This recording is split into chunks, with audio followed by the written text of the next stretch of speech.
নমস্কার, আমি দেবস্মিতা। আগের দিন আপনাকে বেশ ভারিক্কি চালের একটা গল্প শুনিয়েছিলাম, ওই প্রেম বিরহ মনস্তত্ত্ব সব মিলিয়ে মিশিয়ে।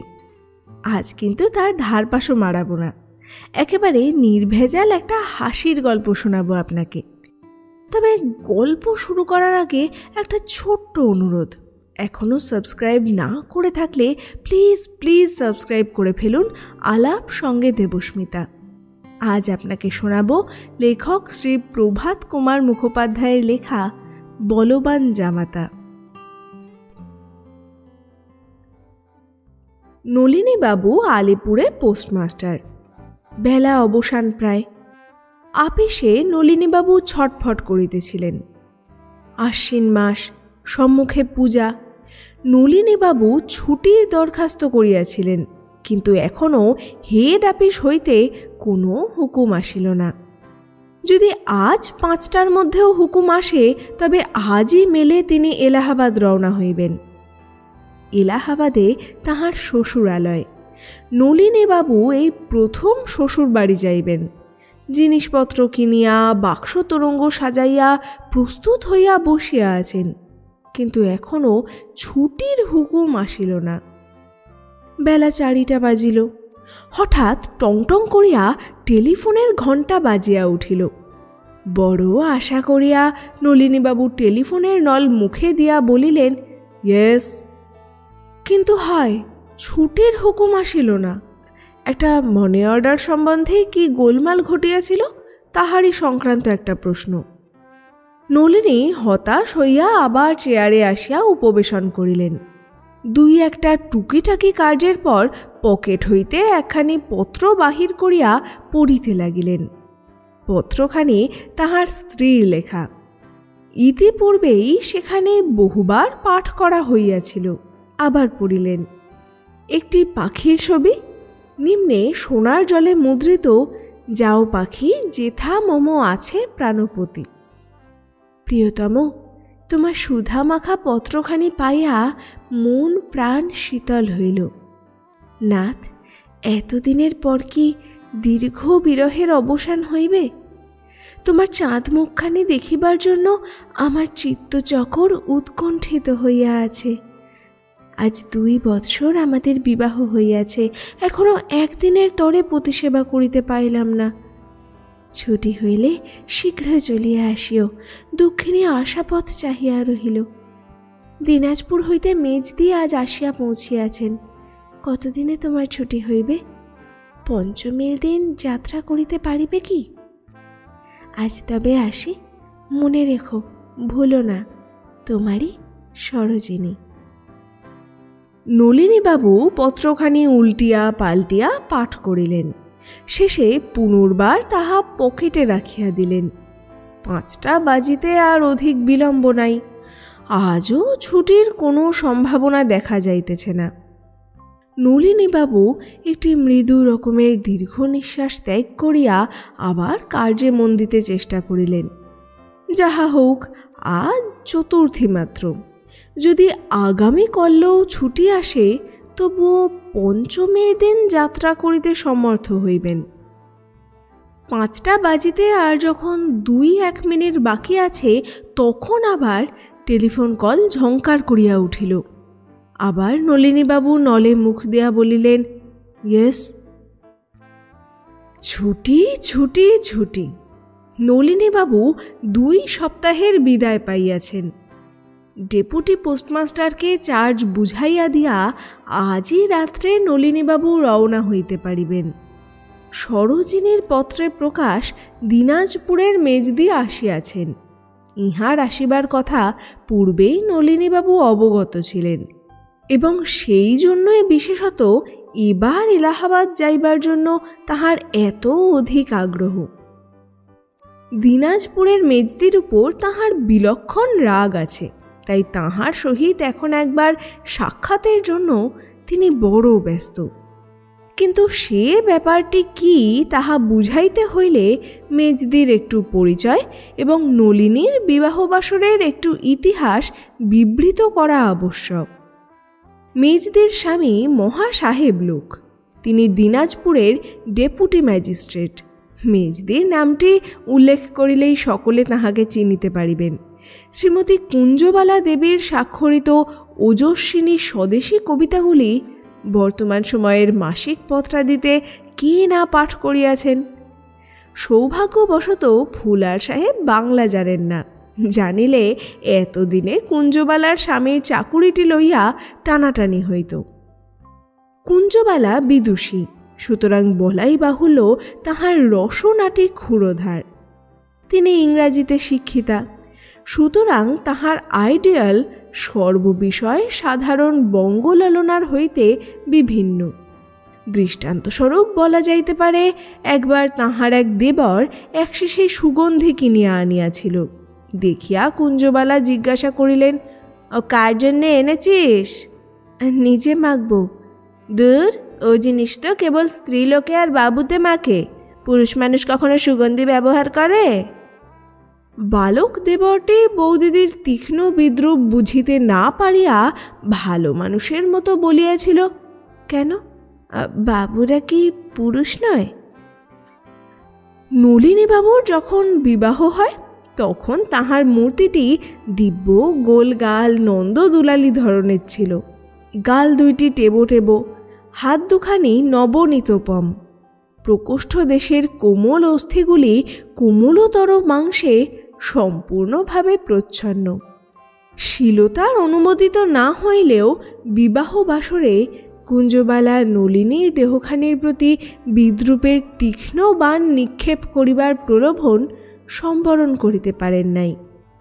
রবীন্দ্রবাবুর কাব্য তিনি কিছু পরিবর্তন করিয়া বলিয়াছিলেন, নলিনীর মতো চেহারা তাহার, নলিনী যাহার নাম, কোমল কোমল কোমলতী, যেমন কোমল নাম, যেমন কোমল তেমনি বিকল, তেমনি আলস্যধাম, নলিনীর মতো চেহারা তাহার, নলিনী যাহার নাম। একটি শ্লেষ বাক্য মানুষকে যেমন সচেতন করে, 10টি উপদেশ বচনেও সেরূপ হয় না। সেই শ্লেষ বাক্য যদি সুন্দরী মুখনিসৃত হয় এবং সেই সুন্দরী যদি সম্পর্কে শ্যালিকা হন, তাহা হইলে একটি শ্লেষ বাক্যের ফল শতগুণ সাংঘাতিক হইয়া উঠে। বিবাহের পর নলিনীবাবু কলিকাতায় ফিরিয়া আসিলেন। তাহার শ্বশুর মহাশয়ও সপরিবারে কর্মস্থান এলাহাবাদে চলিয়া গেলেন। কিন্তু বিদুষী শ্যালিকার ব্যঙ্গ নলিনী কিছুতেই বিস্মৃত হইতে পারিলেন না। একদা সন্ধ্যায় পোস্ট অফিস হইতে বাসায় ফিরিয়া ইজি চেয়ারে পড়িয়া নলিনীবাবু ধূমপান করিতেছিলেন। এমন সময় সহসা তাহার মনে একটা মতলবের উদয় হইল। কেন, তিনি তো চেষ্টা করিলেই এ কলঙ্ক মোচন করিতে পারেন, শরীর পুরুষোচিত দৃঢ় করিতে পারেন। পরদিন বাজার হইতে তিনি স্যান্ডো ডাম্বেলাদি ক্রয় করিয়া আনিয়া বাড়িতে রীতিমতো ব্যায়াম অভ্যাস করিতে যত্নবান হইলেন। নিজ দৈনিক খাদ্য তালিকা হইতে মিষ্ট, দুগ্ধ, ঘৃত ও তণ্ডুল যথাসম্ভব কাটিয়া দিয়া যথাস্থানে রুটি, মাংস, ডিম্ব প্রভৃতি যোজনা করিলেন। প্রথম 5-7 মিনিটের অধিক ব্যায়াম করিতে পারিতেন না, ক্লান্ত হইয়া পড়িতেন। অভ্যাসের গুণে ক্রমে প্রভাতে ও সন্ধ্যায় অর্ধ ঘণ্টা কাল ধরিয়া নিয়মিতভাবে ব্যায়াম করিতে লাগিলেন। 1 বৎসর এইরূপ করিয়া তাহার অঙ্গ প্রত্যঙ্গাদি বিলক্ষণ দৃঢ় হইল। তখন স্বীয় মূর্তি আরও অধিক মাত্রায় পুরুষ করিবার অভিপ্রায়ে তিনি দাড়ি কামানো বন্ধ করিয়া দিলেন। 2-1টি শিকারী বন্ধুর সহিত মিলিত হইয়া মধ্যে মধ্যে পল্লীগ্রামে গিয়া হংস, বন্য শুকরাদি শিকার করিতেও অভ্যাস করিলেন। এইরূপ করিয়া 2 বৎসর কাটিয়াছে। এখন আর সে নলিনী নাই। এখন তাহার কপোলদেশ বসাশূন্য, চিবুক আগ্রভাগ সূক্ষ্মতাপ্রাপ্ত, হস্তপদাদি অস্থিবহুল হইয়াছে। ফলত তিনি নামের এখন সম্পূর্ণ অযোগ্য হইয়া উঠিয়াছেন। এমন সময় একবার কুঞ্জবালার সহিত সাক্ষাৎ আকাঙ্ক্ষিত। হায়, নামটাও যদি পরিবর্তন করিবার উপায় থাকিত। নলিনীবাবু মনে করিয়াছেন, তাহার পুত্র জন্মিলে তাহার নাম রাখিবেন খুব একটা ভীষণ রকমের। কি নাম রাখিবেন এখনো স্থির করিতে পারেন নাই। পরদিন বেলা 2টার সময় নলিনীবাবু এলাহাবাদ স্টেশনে অবতরণ করিলেন। তাহার পরিধানে পায়জামা ও লম্বা পাঞ্জাবি কোট, মস্তকে পাগড়ি, হস্তে একটি বৃহৎ আকার যষ্টি দেখা যাইতেছিল। জিনিসপত্রের সঙ্গে একটি বন্দুকের বাক্স। ইচ্ছা ছিল ছুটিতে কিঞ্চিৎ শিকারও করিয়া যাইবেন। স্টেশনে নামিয়া চতুর্দিকে চাহিয়া দেখিলেন, কই কেহ তো তাহাকে লইতে আসে নাই। গতকল্য যাত্রা করিবার পূর্বে তিনি যে শ্বশুর মহাশয়ের নামে 4 আনার টেলিগ্রাম একটি পাঠাইয়াছিলেন, তাহা পৌঁছে নাই কি? কুলি ডাকিয়া জিনিসপত্র লইয়া নলিনীবাবু স্টেশনের বাহিরে গেলেন। একজন গাড়োয়ানকে জিজ্ঞাসা করিলেন, মহেন্দ্রবাবু উকিলকা বাসা জানতা? গাড়োয়ান উত্তর করিল, হ্যাঁ বাবু, আইয়ে। চলো বলিয়া নলিনী গাড়িতে আরোহণ করিলেন। এলাহাবাদে নলিনীবাবু পূর্বে কখনো আসেন নাই, এমনকি এই তিনি প্রথম বঙ্গদেশের বাহিরে পদার্পণ করিয়াছেন। পশ্চিমের শহরে নূতন দৃশ্য দেখিতে দেখিতে তিনি চলিলেন। অর্ধ ঘণ্টা পরে গাড়ি একটি বৃহৎ কম্পাউন্ডযুক্ত বাড়িতে প্রবেশ করিল। সম্মুখেই বহির্বাটি। বারান্দায় একটি 9-10 বৎসরের বালিকা খেলা করিতেছিল। বারান্দার নিম্নে বামে একটি কূপ, সেখানে বসিয়া একজন পশ্চিমা ভৃত্য সজোরে একটা কটাহ মাজিতেছিল। গাড়ি হইতে অবতরণ করিয়া সেই ভৃত্যকে সম্বোধন করিয়া নলিনীবাবু বলিলেন, এই মহেন্দ্র উকিলের বাড়ি? হ্যাঁ বাবু। বাবু আছেন? না, তিনি কিরার বাবু উকিলের বাড়ি পাশা খেলতে গিয়েছেন। আচ্ছা, ভেতরে খবর দাও, বলো জামাইবাবু এসেছেন। এই কথা শুনিবা মাত্র যে মেয়েটি বারান্দায় বসিয়া খেলা করিতেছিল, সে ছুটিয়া বাড়ির মধ্যে গিয়া গগন বিদীর্ণ করিয়া বলিল, ওগো ওগো, তোমাদের জামাইবাবু এসেছেন। ভৃত্যটির নাম রামশরণ। সেই কথা শুনিয়া দন্ত বিকশিত করিয়া বলিল, আরে জামাইবাবু! বলিয়া সে চটপট হাত ধুইয়া ফেলিয়া নলিনীকে একটি দীর্ঘ সেলাম করিল। তাহার পর রামশরণ জিনিসপত্র গাড়ি হইতে নামাইয়া ফেলিল। এদিকে বাড়ির ভিতর হইতে নানা আকারের বালক বালিকাগণ আসিয়া উঁকি মারিয়া জামাই দেখিতে লাগিল। রামশরণ নলিনীবাবুকে বৈঠকখানার ঘরে লইয়া গিয়া বসাইল। বলিল, বাবু চান করা হবে কি?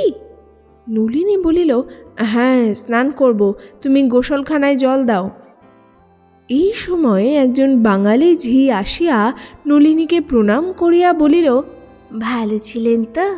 হ্যাঁ হ্যাঁ, ভালো ছিলাম, তোমরা কেমন ছিলে?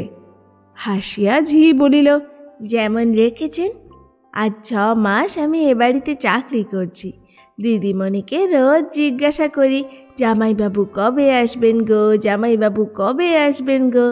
দিদিমণি বলেন এই ছুটি হলেই আসবেন। তা এতদিনে মনে পড়ল, সেও ভালো। আপনি চান করে ফেলুন। মা ঠাকুরুন জিজ্ঞাসা করলেন, এখন কি জল টল খাবেন না ভাত চড়িয়ে দেওয়া হবে? নলিনী মোগলসরাই স্টেশনে প্রাতরার সমাধা করিয়া আসিয়াছিলেন। বলিলেন, এখন ভাত চড়াতে হবে না, জল টল খাবো এখন। ঝি বলিল, আচ্ছা তবে স্নান করে ফেলুন। তবে পরে আপনাকে একটা নতুন জিনিস দেখাবো। আমার বকশিসের জন্যে কি গহনা টহনা এনেছেন সব বার করে রাখুন। বলিয়া ঝি নলিনীর প্রতি রমণীজন সুলভ কটাক্ষপাত করিয়া মৃদু হাস্য করিল। রামশরণ বলিল, আর তুই বকশিস নিবি, আমি বুঝি বকশিস নেব না? নলিনী ইহার অর্থ কিছুই বুঝিতে পারিল না, কেবল গম্ভীরভাবে ঘাড়টি নাড়িতে লাগিল। স্নানান্তে ফিরিয়া আসিয়া নলিনী দেখিল কতকগুলি বালক বালিকা তাহার বন্দুকের বাক্স খুলিয়া বন্দুকটি বাহির করিয়াছে। সকলে মিলিয়া তাহার ভিন্ন ভিন্ন অংশগুলি জোড়া দিবার চেষ্টা করিতেছে। তাহাদের হাত হইতে বন্দুকটি লইয়া নলিনী সাবধানে স্থানান্তরে রাখিয়া দিল। এমন সময় পূর্ব কথিত ঝি আসিয়া প্রবেশ করিল। তাহার কোলে একটি অল্প বয়স্ক শিশু। তাহার মুখখানি সদ্য পরিষ্কৃত, চক্ষুযুগল এইমাত্র কজ্জলিত, মাথার চুলগুলি সাবধানে আঁচড়াইয়া দেওয়া। ঝি শিশুটিকে হাতে করিয়া তুলিয়া নাচাইয়া বলিল, দেখো জামাইবাবু, দেখো কেমন সোনার চাঁদ হয়েছে, যেন রাজপুত্রটি। নাও, একবার কোলে নাও। নলিনী কখনোই ছোট শিশু পছন্দ করিত না, তথাপি সে ভদ্রতার খাতিরে বলিল, বাহ, বেশ ছেলেটি তো, বলিয়া কোলে লইল। ঝি বলিল, বেশ ছেলেটি বললেই হয় না, এখন কি দিয়ে মুখ দেখবে দেখো।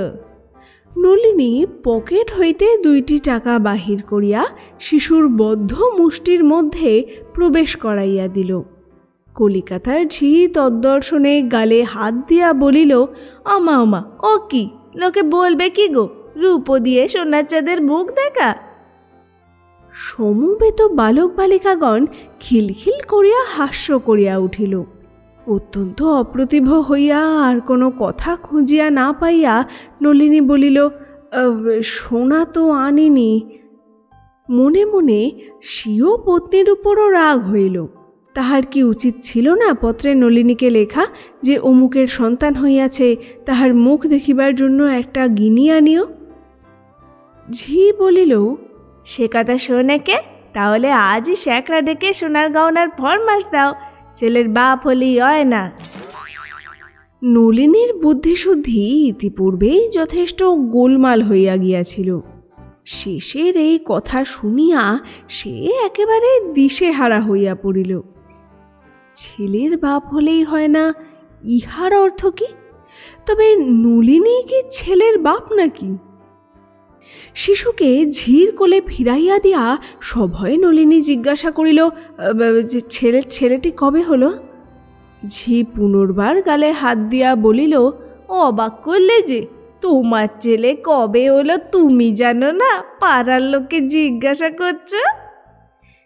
যে 2টি বালক বালিকা উহারই মধ্যে একটু বয়োপ্রাপ্ত ছিল, তাহারা ঝির এই ব্যঙ্গোক্তি শুনিয়া হাসিয়া উঠিল। ক্ষুদ্রতর বালক বালিকাগণ তাহাদের দেখা দেখি উচ্চতর হাস্য করিয়া মেঝেতে লুটোপুটি করিতে লাগিল।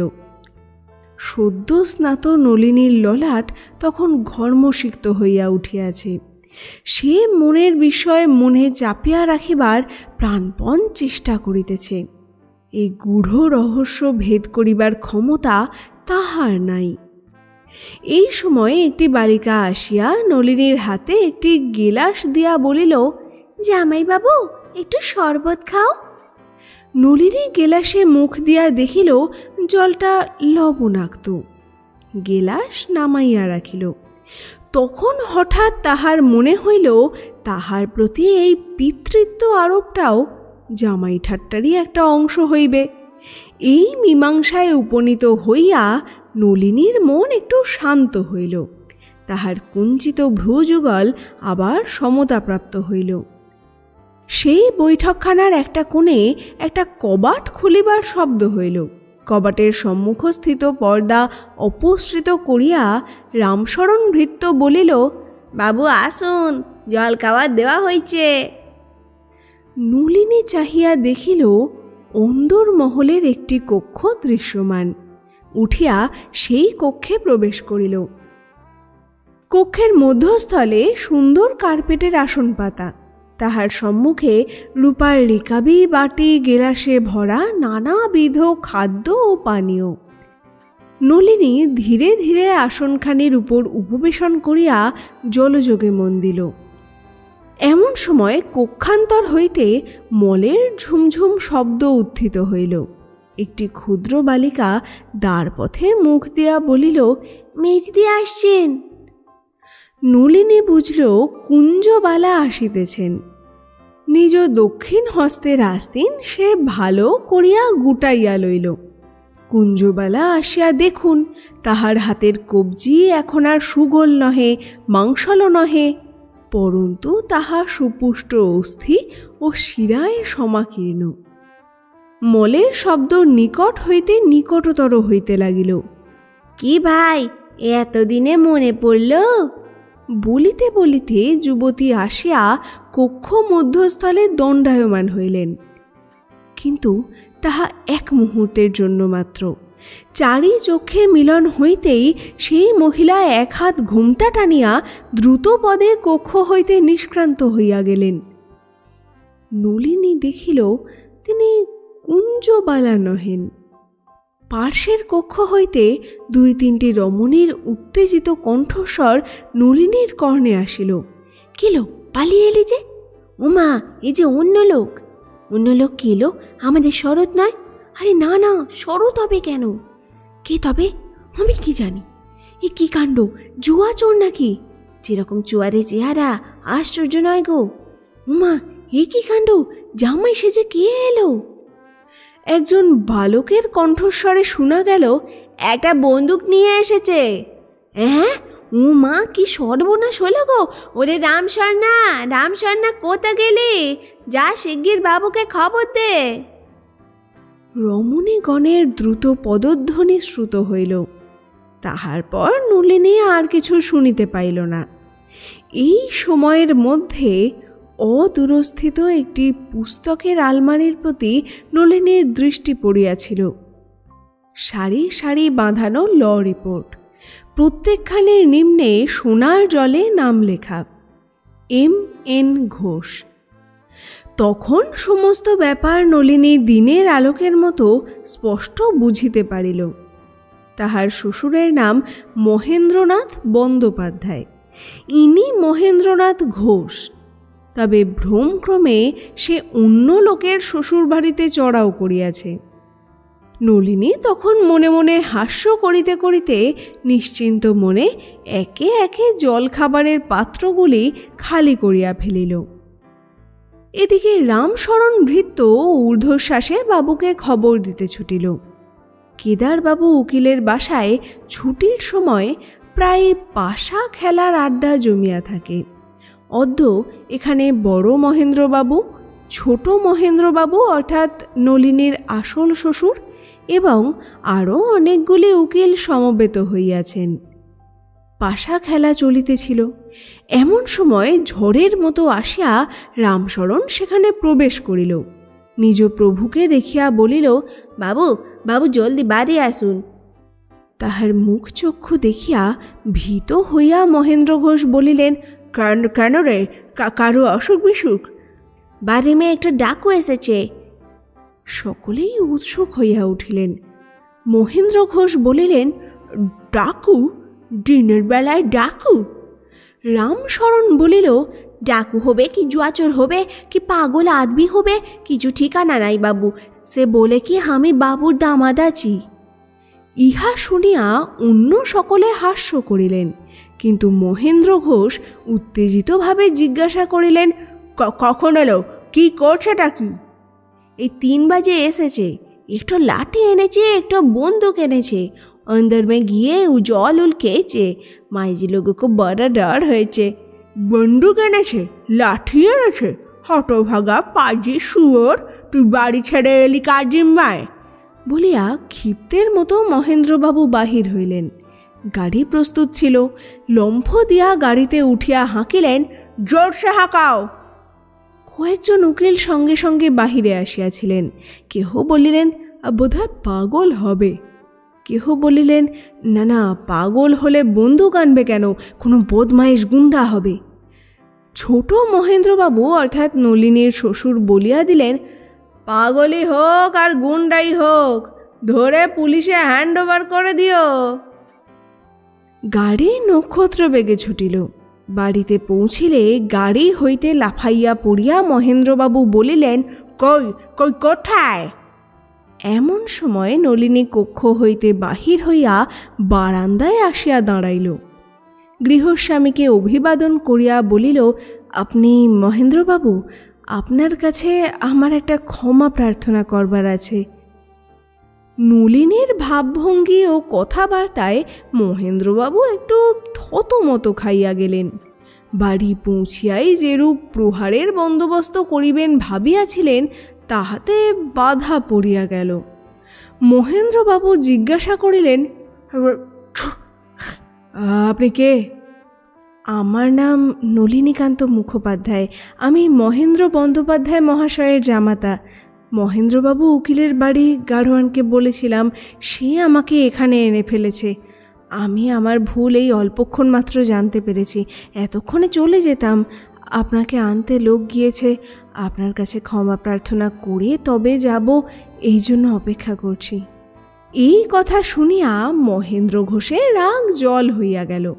তিনি নলিনীর হাত দুখানি নিজ হস্তে ধারণ করিয়া হো হো শব্দে অনেকক্ষণ হাস্য করিলেন। শেষে বলিলেন, ও মহিনের জামাই তুমি?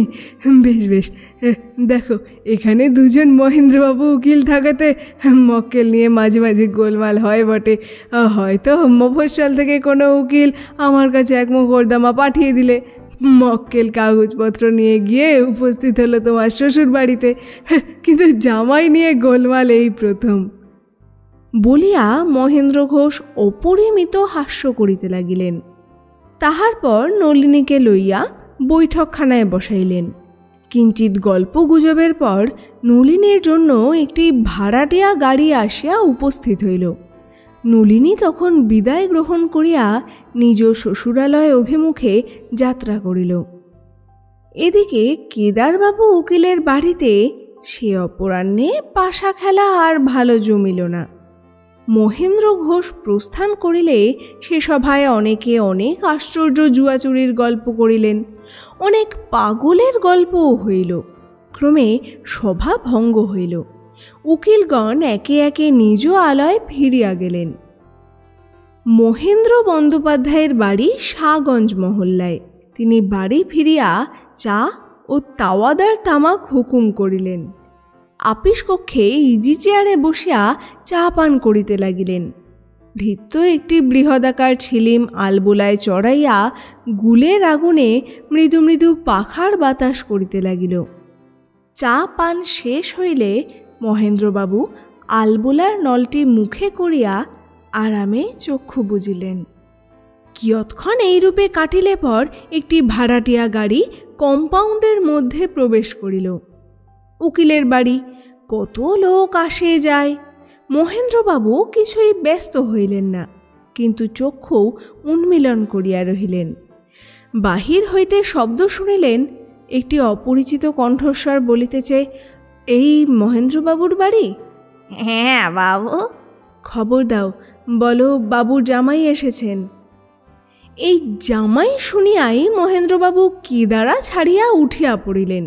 জানালার পর্দা তুলিয়া দেখিলেন বৃহৎ যষ্টিহস্তে সন্ডামার্কা আকারের একজন লোক দাঁড়াইয়া আছে। গাড়োয়ান গাড়ির ভিতর হইতে একটা বন্দুকের বাক্স বাহির করিতেছে। দেখিয়াই মহেন্দ্রবাবু হাঁকিলেন, কই হ্যাঁ রে? বলিতে বলিতে বাহিরে আসিয়া বারান্দায় দাঁড়াইলেন। তাহার মূর্তি দেখিয়া বেচারা নলিনী একটু থতমত খাইয়া গেল। মহেন্দ্রবাবু দাঁত মুখ খিচাইয়া সপ্তমে বলিলেন, পাজি বেটা জুয়াচোর, ভাগো হিয়াসে, অভি ভাগো। ঘুরে ফিরে শেষে আমার বাড়িতে এসেছ, শ্বশুর পাতাবাড়ার লোক পেলে না? হ্যাঁ বেটা বদমাইশ গুন্ডা। ইতিমধ্যে অনেকগুলি ভৃত্য দারোয়ান আসিয়া পড়িয়াছিল।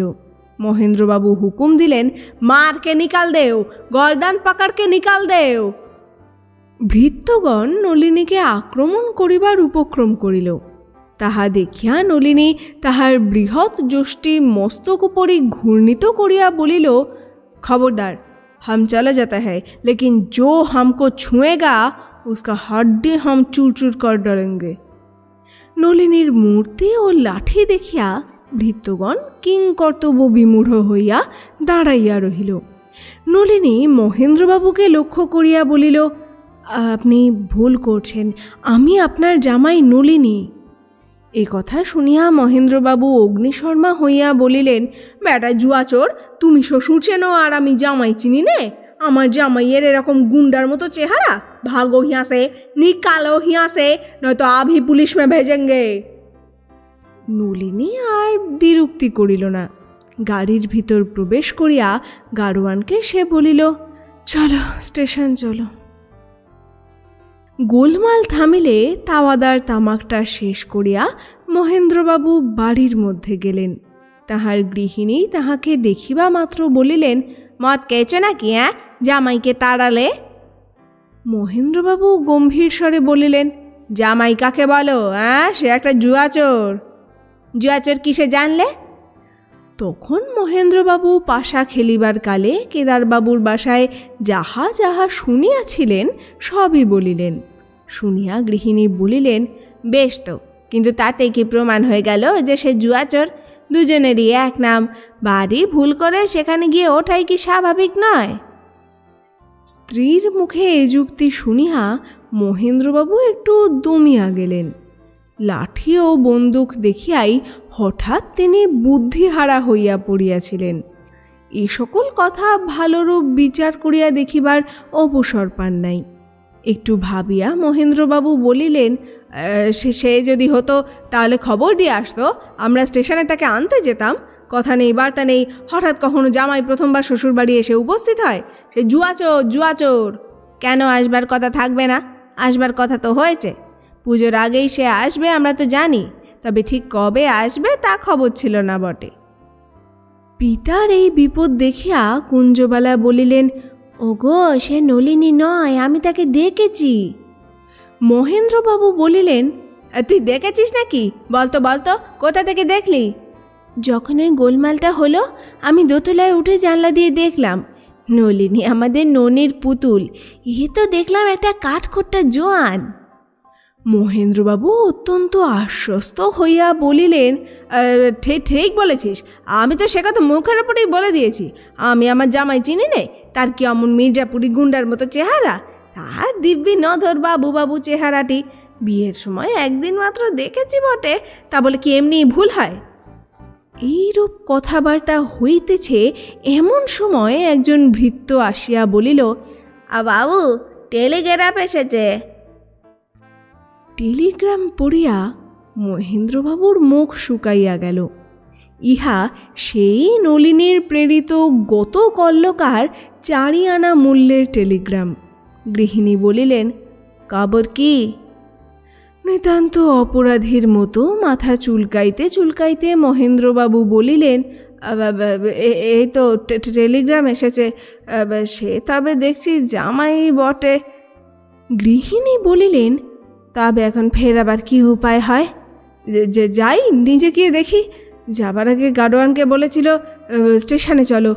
এখন তো কলকাতা যাওয়ার কোনো গাড়ি নেই, বোধহয় স্টেশনে গিয়েই বসে আছে। যাই, গিয়ে বাপু বাছা বলে ফিরিয়ে আনি।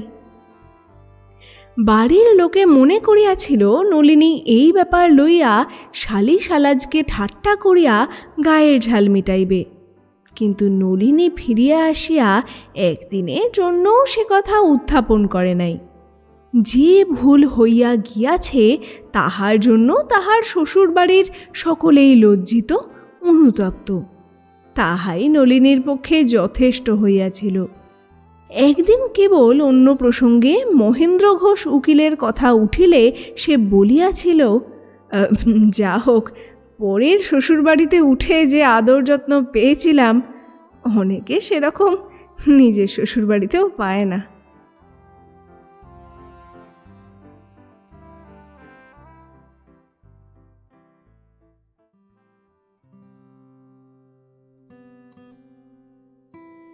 শেষ হলো আজকের গল্প। লেখক শ্রী প্রভাত কুমার মুখোপাধ্যায়ের লেখা বলবান জামাতা। শ্লেষ বাক্য গায়ে মেখে কি হয়রানিটাই না হলো বলুন তো নলিনীবাবুর। এই জন্যই বলে সব কথা গায়ে মাখতে নেই। যাগে, আমার কাজ যদি আপনার ভালো লেগে থাকে তাহলে লাইক, কমেন্ট আর সাবস্ক্রাইব করতে ভুলবেন না যেন। আর আরও মানুষের সঙ্গে আমার আলাপ করাতে আমার কাজ শেয়ার করুন তাদের সঙ্গে। আবার নতুন গল্প নিয়ে ফিরব খুব তাড়াতাড়ি। খুব ভালো থাকবেন। আজ আসি তাহলে।